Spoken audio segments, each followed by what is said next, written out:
Bonjour, bonjour, bonjour, très chers abonnés. Bonjour Bandeko Nangai. J'espère que vous portez très bien en fait. Ça fait longtemps que mon anité. On n'a pas fait des émissions en fait. Analyse des ébélés. Il y a ça la maintenant exacté. Et voilà. J'espère que vous vous portez très bien. J'espère que va faire ming basali ba pont. Monsieur peut basali ba pont et bazo sala. Et moi ça tombe que moi je suis en vacances, je suis tranquille à la maison et voilà. Alors Napesi Bino, merci mes abonnés, merci pour la confiance. Merci na bandego pe bazali nouveau na chaîne na biso. Oza chaîne na bino le blanc mouvement na bino maison mère. Vous comprenez? Moi je suis fanatique de Weranson, moi je parle que de Weranson. Si on a changé ce qu'on a le blanc school wenge musique à 4 fois quand passé que bisino to sangani wenge musique à maison mère. Wenge BCBG, wenge Tonia, wenge référence, wenge pondération 8. Là maintenant on va commencer à parler de wenge en fait. Mais pourquoi pas aussi je parle aussi de la musique en fait. La musique aussi parce que moi j'aime la musique. Parce qu'on peut entendre que congolais, il faut soutenir misé na biso ko soutenir musique na biso pour ne que les bossons en fait. Alors, lelo Bandegonanga n'a se déchaîner un peu en fait. J'espère que nous tous sommes au courant concernant les conseils de Wenge Musique à 4x4. Ndenge betami, ba réaction, ba commentaire, tout ça nous mon bomoni. Alors tout le monde peut bandongono misu batu bazaki mitema mabe pour na réciter ba concert oté. Alors nazo sa l'émission Oyo avec toute énergie. Bolim sangano bandegonanga bozo libako kutala nga à instant Oyo. Na ko déplacer un peu ba mot. Na ko un peu trop violent en fait. Concernant ba chronique forte na bato ba sala ba analyse na bango buzo bezanga tina pam mais c'est comme si que ba sala ba analyse ba vie na bango personnellement mais bazala ka po ba sala ka ba analyse ya ba musicien c'est comme si que ba musicien on ba sala ba bilo na bango balingaki marché té. Merci encore pour une fois pour la confiance, merci pour la considération. Merci Bandegonanga, vous avez pris l'occasion de me suivre en fait. Branchez, restez toujours branchés et vous serez jamais déçus en fait. Émission Oza zéro bêtise. Non, on parle pas de bêtises.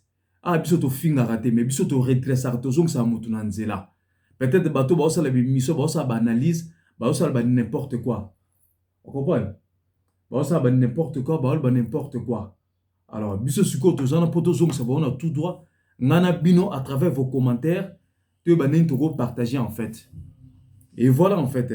Le lot, nazo le bela ba tumoko ba koni fois tumoko oh ba komi ko manquer ba respect ko finga ba indirectement en fait. Vous savez dans la musique, il y a des critiques. Musique critique les arabiens. Concurrence royale c'est bien. Mais soko monique ba groupe mora ba tumoko ba sangani pour na combattre batu moko boye. Là c'est pas bien. On comprend, là c'est pas bien. Là je parle d'abord de Ken Piana. Je parle de Vincent Toulouse. Je parle de Mboutali Kazu. Je parle aussi de Zachary Bababasu. On comprend, na ba autre na maniqué. Baza à peu près 5 personnes comme ça là. Oyo bango baza contre Wenge. Oyo bango basali complot moko boye pourquoi ba stabiliser Wenge en fait. Y compris na tata la bango mukolo ya zoba au soit disant na 5 diplômes qui se réfléchit comme un gamin. Zachary Bababasu. Vous savez Banderonanga ce qui se passe actuellement en fait. Ce qui se passe actuellement Mikolo batubakumi kolobaki lelo. Mikolo batubakumi kolobaki kilelo. Mikolo batubazolo bake fali numéro 1. Mikolo bazolo bake ba mikolo basila. Mikolo bazolo bake ba koko wana basila. Mikolo bazolo bake stade matin ngato na te. Mikolo bazolo bake batantu ba vida. Mikolo bazolo bake Wenge beti pour que tout fait fali. Alors franchement, dans un bateau que so bateau va servir na mituna bango so bazo réfléchir man bazo loba.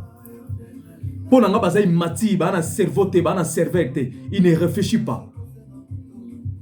Ndeko nanga ozotala ngai. Ndeko nanga ozulu le baku ya otala nga na minute oyo. Biso nyonso tozalaki na souci que un jour wenge ba sangana lisusu, ba beta lisusu. Biso nyonso tozalaki na souci wana. Biso nyonso tozalaki na posa wana. Tomona bato ebele batanta ba événement wana mesimba te. Parce que kosangisa wenge c'est pas facile. Kosangisa wenge musique à 4x4 tout terrain. Bango nyonso wana si bakabwana plus de 25 ans bakoma na ba entreprise na mo bakoma bambongo na bango. Pour la kosangisa bango kosangisa esprit wana encore, c'est pas facile. Mais par la grâce de Dieu à travers Amadou Diaby, les lobiso génération wenge, oh le loba kola bakoma na ba quarantaine bakoma na ba cinquantaine, on s'est retrouvé ce jour-là na ba concert. Et ça que c'est mon abiso nyonso, tout le monde a bango lisusu na même podium. C'est ça d'abord l'objectif. L'objectif à concert eux comme on a bango de non réunis ensemble en même podium. Bango ba salango pour na mbongo te pour wera sa millionnaire. Jiba sa millionnaire. Ba dev bazana ba mbongo na bango. Ba vivra très bien. Mais si d'abord ils ont fait ça, c'est d'abord un pour l'amour, de deux pour nous les fanatiques, de trois pour la culture, de quatre pour parce que on avait tous besoin de ça ya makambuana. Bonjour pas bande ngai. Et puis concert à Wenge. Spectacle concert ba beti o ba préparant plus ou moins 2 mois. Ko bete les stars de Marty to yebe on beza ba grand événement ba grand star d'Adjoa lo bakiango. Pour yebe ta parler de prince au palais d'Inangouan. Il a fait 3 ans pour la préparation. Quand Dadju musicien international a son di baba ya na iba papa na ye. Bongo yo ken piana solo. Bongo yo Vincent Toulouse, bongo yo nanyo Mbutali Kazu. Bongo yo Tato Zakari Baba ce vieux jaloux. Ozo contredit bandoko ya wenge. Et ça qui mouté mamabe. Objectif à liboso nano ya ko remixer nano bango. Ko pesa bango ba chapeau ba remerciement parce que oh ba sali eza exploit. Na liboso nazo tanon ko mona nano bango nyonso ensemble. Bolingo bazaki na ngo wana ndenge bakabwana ki. Bazonga lisusu. C'est ça qui m'a fait du bien. Bible lobi a place bato basangani nzamba zali. Mais bino bolingo ko sangate bozo tala kaka. Est-ce basala ki mpiaka? Est-ce basala ki boy? Bo bano ko critiquer. C'est pas bien. Amadou Diaby, il était clair dans ma propos d'ailleurs réunion concert oyo ezaki conseil à unité, il y a reconstruction bas sangana pona bolingo. Parce qu'on avait remarqué ça que ba musicien mususu, ba journaliste mususu, ba côté ceux qui tribalisme na Congo. Moi je me rappelle à l'époque n'époque à Mobutu parce que biso za ba na Mobutu, botem n'époque à Mobutu. Et ça n'est que Zaïrois. Le Congo ba tribu, on n'a pas besoin de ça d'aujourd'hui. Le Congo d'aujourd'hui, on n'a pas besoin. Il y a qui raciste, il y a qui tribu, il y a séparation, on n'a pas besoin. Mais quand tu vois par exemple un monsieur comme Zakari Babaswe, Zoba o imati salita mobile ko la kelim piana. Soit ba Vincent Toulouse, soit ba Mbotali Kazu, ba analyse moko ezanga sens. Au lieu que bo soutenir bande ko na biso ba congolais ba mise ba sangani. Pona bolingo o wenge biso no sto reva ki ba sangana te, bino bo fa na bino analyse. Pour na ba base na bino zoba analyse na bino zoba pour ka boba no critiquer pour ba foutre bino na YouTube. Est-ce que d'abord vous Vincent Toulouse Mbutali Kazu qui encore Maniké qui encore là zoba oyo na Zakari est-ce que bozo ça non analyse à vie na bino bozo la pe analyse à vie na bino et belé bozo na ba koni forte wana bozo na banate et belé bozo na ba vie na bino so ke malamu te. Ba wera si ba bonga. Ba wera ba kufa su nzala jamais. Ba wera ba kofi ba jibe ba fali ba faire ba hérité. Et si ba bonga. Au lieu que tout soutenir ba mise na biso te biso zala ka pour la division. Kapoba peso quoi 10 francs, ou l'équipe pour ça les missions moko, clique mobima bozaka contre Wenge. Pe clique en Wenge te mais contre Wera. Wera simaki papa mabanga, Wera salaki boye, Wera baby si boye.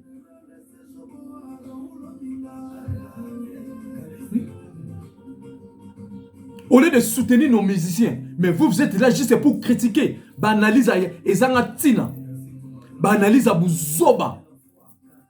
Vincent Toulouse analyse à Bouzoba. Comment c'est ce que Missa Bimisi album à côté studio à Monipass à Yembi, à Bimisi œuvre naie, à les bino gratuitement, bon faire na ba plateau na bino na mbotali kazu, bon faire na bino analyse. Yo Vincent Toulouse yo les qui voir la musique. Yo les qui ont la connaissance en musique. Mbotalikas, yo les qui connaissance dans la musique. Ba ouera ba jibe baza de ba n'importe qui te na mboka na ba kofi ba fali bango tout. Ce sont nos musiciens, il faut te payer sa bango valeur na bango. Critique c'est bon. Concurrence royale c'est bon. Mais il faut respect ça là. Bino beaucoup ko déconner à mort. Et ça, le coup, la Félix Oazé, à l'époque, tant qu'on fait 4 musiciens, avec tant yo mutozunga 4 musiciens, bah, le course là. C'est que vous avez posé papa là, Koufanzala. Vous avez posé Bobo Manga. Mais comment s'expliquer, Bino? Vous avez un clic, vous avez un Bino, pour vous le retour à un musicien. Hein? Vous avez un retour à un musicien. Vous avez un vent de la Ouera. Ouera Salibou. Et Ouera Timou que le Rukufa. À côté jamais qu'on répondre Bino. C'est ça qui fait la force de Wera. Votre problème c'est quoi? Bah nani ba Vincent, ba Mboutali Kazu, ba qui encore? Ba Zoba Ken piano salita mubalo yo, imati Zoba moko ebe otangate, elle est l'état tout à fait Zoba qui zengi moko pamba. Il passe le bakete, na boy na kotanga comme musicien wana mais musicien o azana mbongo, azana déjà le news o asima ki papier. Yo kasi biso to comprendre tu parles de Wera. Ken Piana. Moi je te mets en garde. Na komela ka un message na WhatsApp. Na ebisa ko deta ke o moni yondo zo finga Wera. Ndenge zo critiquer Wera. Ndenge zo manquer Wera ba respect. Tozo tala yo tozo mona yo. Pe muta zo tina yo. Azo kosa yo. Ça là ba critique star batonga kaye. Star ba critique kaye.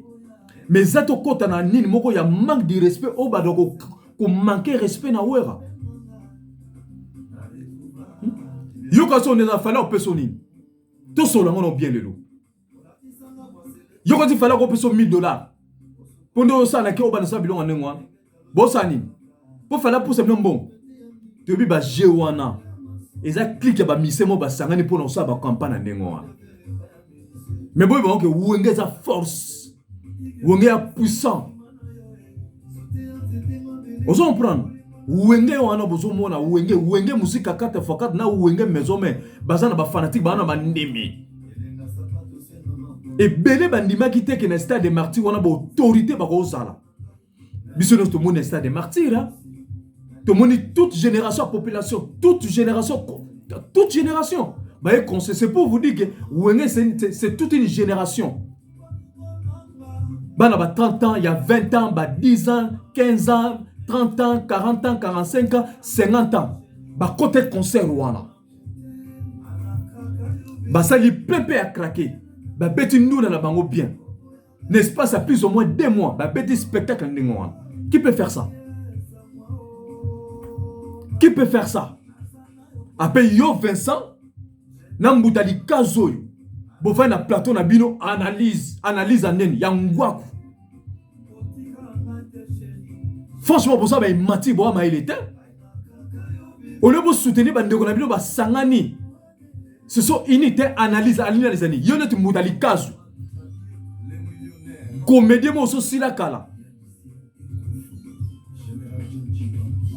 Binozo kata fala sa numéro 1. Laissez-moi vous dire, fala sa numéro 1. Parce que Bino de fala zo foot mais soi-disant pour soutenir Fanny. fallait la bozo soutenir wana azo kufa azana complexe d'infériorité. Fallait pour bande bo mona wana. Azana complexe moko d'infériorité. Netinga par exemple s'engage que moi, munga musique a fallu français kota ngate. Parce que si on a taliban nzemba fali à français ba texte wana, sa façon wana, on ça dit français ya bana miké. Bota la musique d'adjoint il en français. Bota la maître Gims. Vous allez sentir une grande différence. C'est pour vous dire qu'il faut arrêter ya ko suivre la musique. Okoye manalingala ozokota moi partie à français. Là c'est notre langue. La musique a fallu à français dans ce plan nango ta. Na mona ba texte nango trop primaire. Trop bassesse. Numéro 1 ngo ya wapi. Hein? Obino mtubo comme c'est numéro 1 ya wapi. Nathalie Ndegonanga Virginie Manganga que je te salue en passant. Notre chroniqueuse ya moi si Choco Virginie Manganga. Alobike makambo wera na jibe basali. Est-ce que fera ça salam? C'est tout sur l'angon lelo. Pour na muto komi ko bunga rumba trop. Na Congo wana nam tako bossa na wera. O mamba sali. Na Congo wana nam tako bossa na jibe o jiba sali. Na Congo wana nam tako bossa na Kofi o Kofi asala. Il y a des choses au wera na jibe basali nani Kofi atike ko sala ngote. Et le dans le but que Kofi asala be événement te. Dans le but que Kofi asa moins non.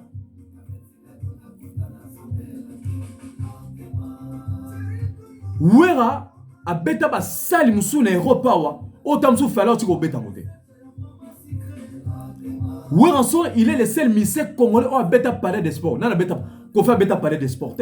Mutu na bino fali bozo kumisa parler des sports ezakuna nana beta ngote. Mutu na bino bozo kumisa fali a beta ka Zénith moko wera beta 4 Zénith. Mutu na bino bozo kumisa fali a beta Bercy ka mbala moko. Yo Ken Piana.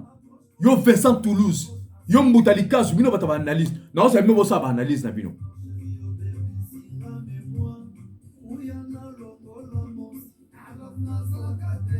Arrêtez un peu là. Et comme qui mouté mamabe, et comme haine.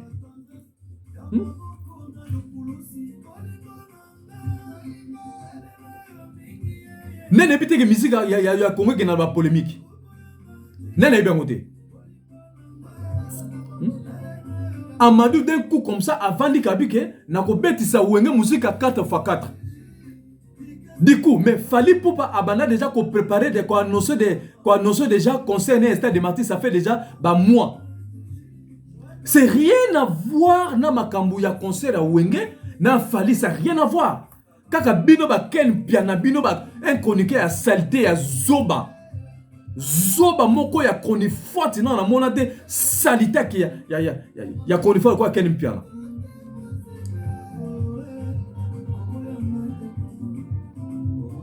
Est-ce que na ba interview ya ba wera na ba nani o so mona ba lobi que ba sali concert wana pona fali.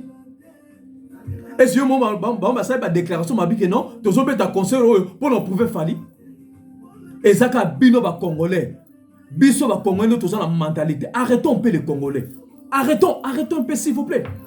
C'est ça que le Congo n'avance plus parce que c'est à cause de ces mentalités toujours de réfléchir négativité à cause de bateau que tu réfléchir à un côté.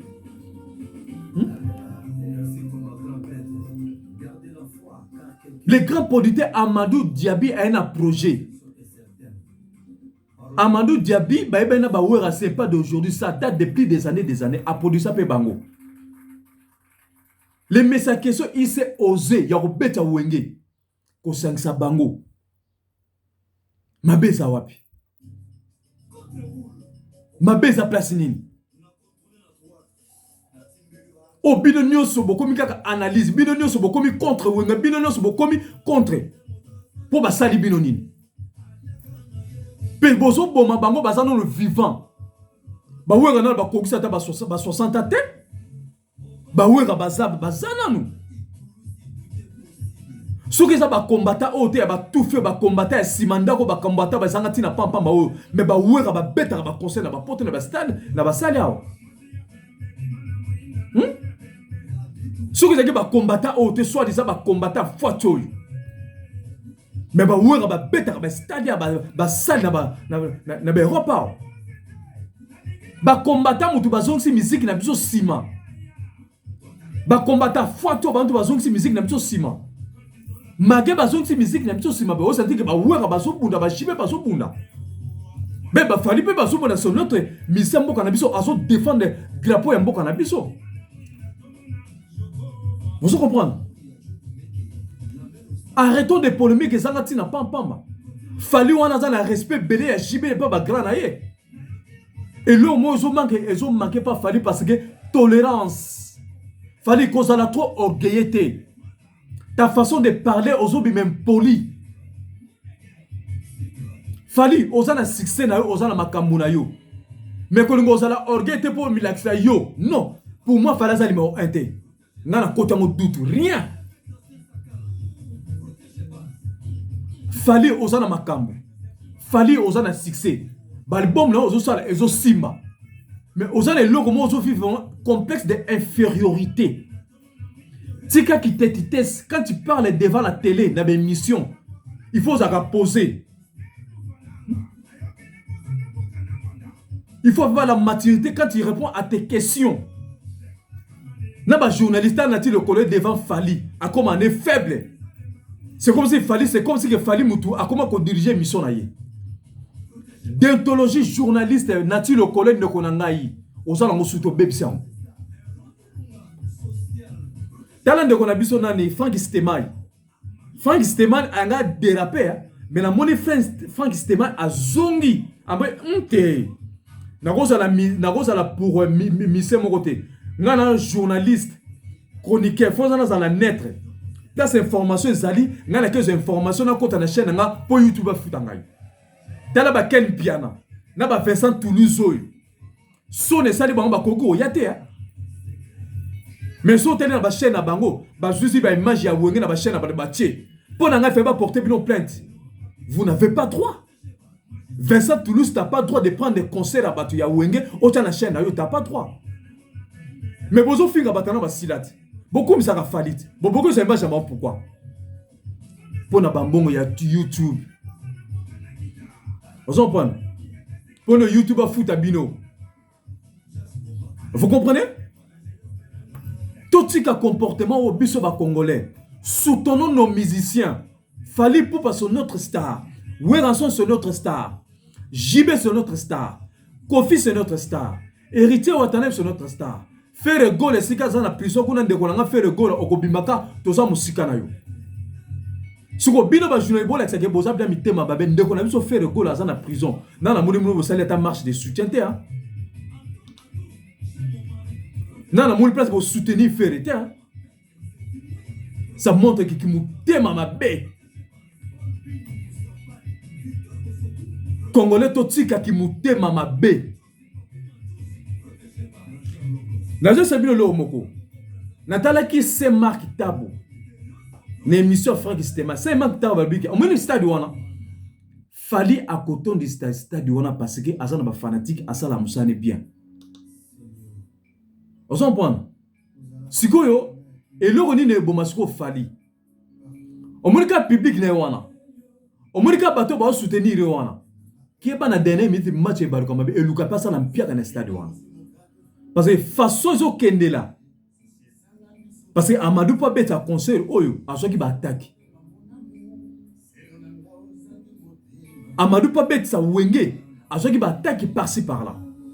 Fali pour arobete stade naye et ko simba pe à coton de sa peine naye. Wanto que na polémique te tout qui mutema besa qui so qui mutema bete. Parce que ayebani aza star aza na public aza musani kitoko. Mais ndenge zo kende la makambo yo.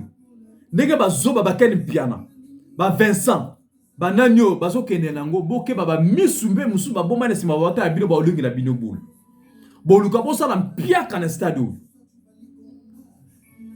On s'en prend.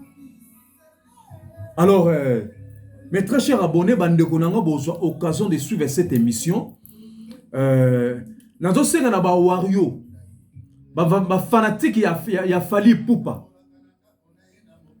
Bon autorisé te batoka ba kenim piana. Bazo sala marketing ya mabe. Batoka ba fait ça Toulouse. Ba ça la marketing ya mabe. Batoka banani ba mbutali kazu marketing ya mabe. Bazo ça l'on pour flatter bino. Mais arrêtez ba lingi bino te. Et belé ba ça l'on pour la tête un peu intérêt na bango. Boloba qui trop concert à Wenge ya stade. O ba critique, o ba saliboy.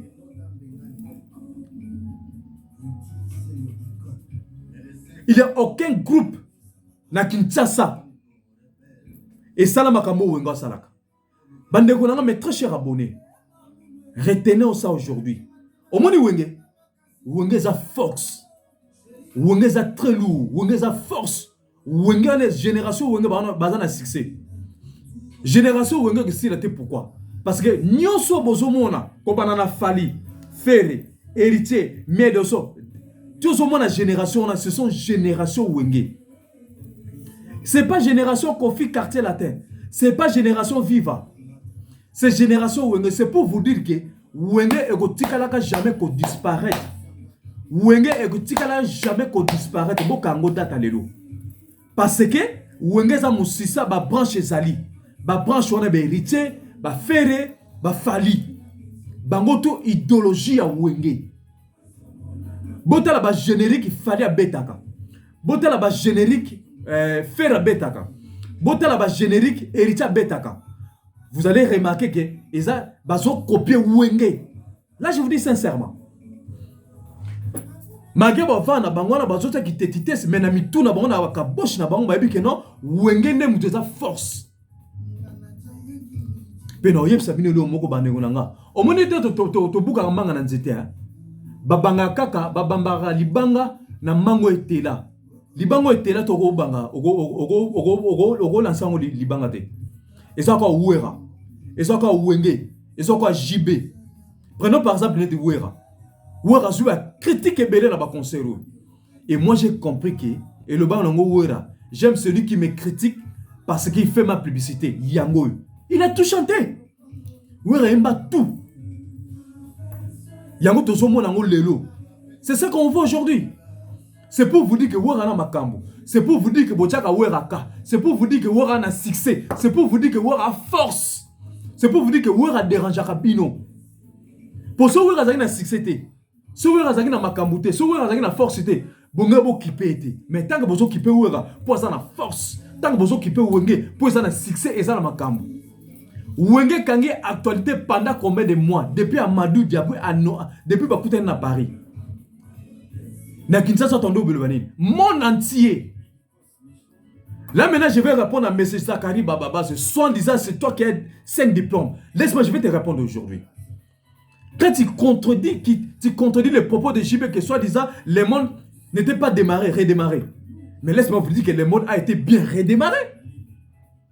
Quand on dit que le monde a été bien redémarré, dans le sens tout, dans la musique, Nestlé des Martyrs, il n'avait pas que des Congolais.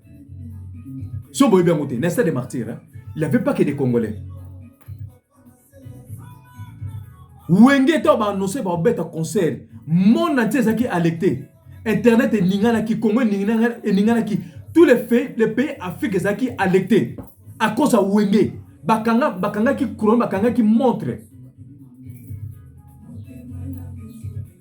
Effectivement, oui, le monde a été redémarré. Mise à jour a été bien lit. Mise à jour a été validée. Et moi, je les reconfirme encore aujourd'hui. Notre émission, il y a Zakari Babas dans Papa Rolls. Alors, Nana Lobaki qui est baroton sa stadité a changé son propos thérapeutique. Thérapeutique. Thérapeutique. Thérapeutique. Thérapeutique. Si on a comprendre de quoi M. Zakari Barbaswe n'a projet à Batawenge. Zakari Barbaswe. Olingaka eloko nyonso ba loko ba benga ki ote na projet oyo oboti mutema mabe. Oso comprendre oboti ki mutema jale haine. Wera loba ki yango soko bela attention bima na yo. Yango to mona ki yango bimi. Pour mutu mso ya ki mutema be ako supporter succès wana te. Pour ngai les deux concerts c'est 90%. To ko tia 100% te parce que mutu to ko pesa 100% ezaye moko nzambe. Biso nyos to za bere. Biso nyos to za ba défaut. To ko kate.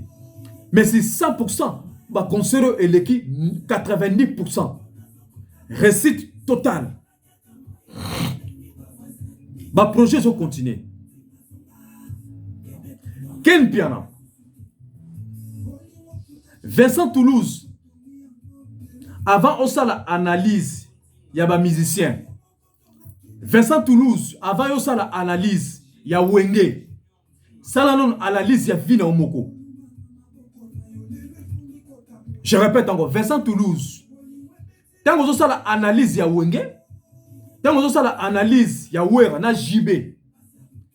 Fais d'abord analyse, il y a Vina Omoko. Mbutalikazu, y compris Mbutalikazu. Y compris Maniké. Bossa la non analyse ya ba vie na bino. Au lieu que bo vania bossa la ba analyse kaka pour les musiciens. Analyse à Zoba. Ba analyse moko sans maturité. Natala ki émission moko ya Vincent Toulouse. Ayamba ki sema kitabu bazaki na Mbutalikazu ba omisa bossa na analyse. Tu sens chez Mark Tabu la professionnalisme. On sentit que Moutazo répond avec beaucoup de sagesse Moutaïbi Moussala. Mais Mbutalikazu na Vincent Toulouse, le quoi la Bible a le côté, il répondait vaguement comme ça là. Hein? Beaucoup n'a pas sonité. Toi bomba qui c'est Mark qui tape une émission la bino. Regardez la façon que c'est Mark tape parler. Répondez à vos questions. Professionnalisme, c'est ça.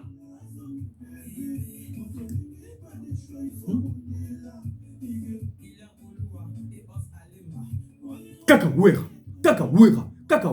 ah, de la forêt, de la finda. Bande konangai, vous avez vu cette occasion ya otalanga. Soki, botine la wera vidéo.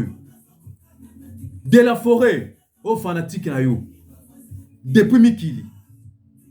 Ngana sala chaîne oka pona olobela de la forêt mouvement na biso. Ngana fanatique a wera, biso doba fanatique ya nante, ngana fanatique a falite. Ngana fanatique a JBT. Mais naza membre ya wenge musique kata esito sangani mais naza fanatique de la forêt. Vous comprenez? Et ça question qui raciste c'était ça engage que moi. Au final on a commenté zéro parce que Congolais c'est un problème thérapeutique qui dit. De la forêt, j'ai compris qu'on a la puissance, on a la makambu, on a le succès.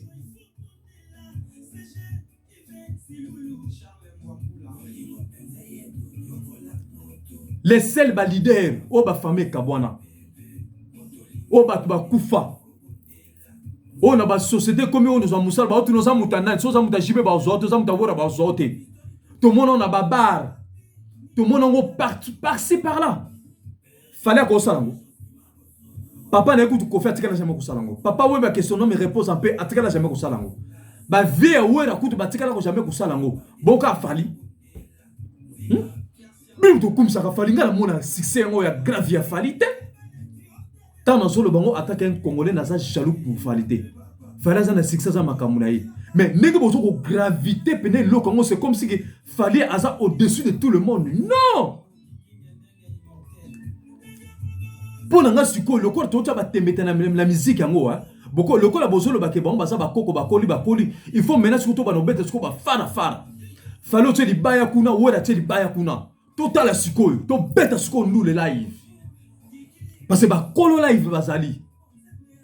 Ba kolo spectacle bazali. Biso no to bien ça c'est vraiment sur ba combo. Botika ba polémique ezanga tina pam wana. Botika ba comparaison ezanga tina pam wana. Quel piano? Moi je te mets en garde. Na tinela comme message na WhatsApp au tanga ki angopé. Moi je supporte pas la façon que tu tentes de manquer ou à dire respect quel piano. Non supporte en côté. Quel piano nga so na zuyo. Joue na to yeba. Non beto te. Kinta se mboka loi. Maintenant, tu écoutes en fara quel piano. Critiquer na ouera, c'est normal. Loba sa bosa ba analyse normalement. Mais bino bokomi ko manquer ouera ba respect moko indirectement. Tant yo ken piano misa salité oyo. Olo ba ke mission na simba gi papier longtemps comme on a été tu parlais de ouera. Un peu de respect. Ouera ça n'importe qui te. Ouera ça muninga na hote. Ken piano zola pamba ouera liko na kitoko. Hein? Nathalie émission sous ya ndeko Trésor Lumière à salé nan ndeko moya chroniqueur parce que émission là c'était quel piano mtabanda kiango et le journaliste a posé question à nani à Trésor Lumière. Trésor Lumière le bigue quel piano de pas ben émission na la lobata moi français té. Quel piano a répondre à bigue ngapona c'est l'émission na quel piano na venana na Trésor Lumière il faut d'abord Werrason à ça l'émission na Zagaï Baba sa français. Tandis que c'est quelqu'un qui avait commencé, c'est manque de respect. Aucun côté pourquoi. Et ça m'a comme bino ba journaliste c'est aussi ça m'a comme bino. Quel piano Moutaza Simono Zakaï Baba azo kosayo. Pourtant on va beto réglementairement Zakara au côté l'auteur. Au moins Zakari devait voir à l'autre côté. Je pèse bien mon mot. Zakari devait voir à l'autre côté devant Jibé à l'autre côté. Jibé na wera basala fali basala nani Zakari to le coup de wera sala Zakari wera le baga français. Nous les Congolais on est complexés. Ceux qui montent le baga français te bosa complexé bo c'est comme tandis que pas mundele c'est pas ici. Il faut boyer ba mona que langue française la langue na bisoté. Wera ça va intervenir en français. Mais oui, il n'est pas obligé à relever français. Il n'est pas obligé. Tu vois que la langue est la lingala sonne mais lingala comme international. Et ça langue va payer belle parce que yoko lango. Parce que nous les Congolais on est complexés. Je te mets en garde quand piano. Na mona sous émission na yo au crétu sous wero tant sous combat wera. To lingalo boule. Muta bomana l'école na maele. Yozo bimat. Ken pena yozo bima. Mais yeba ke muta bomani à l'école na maele.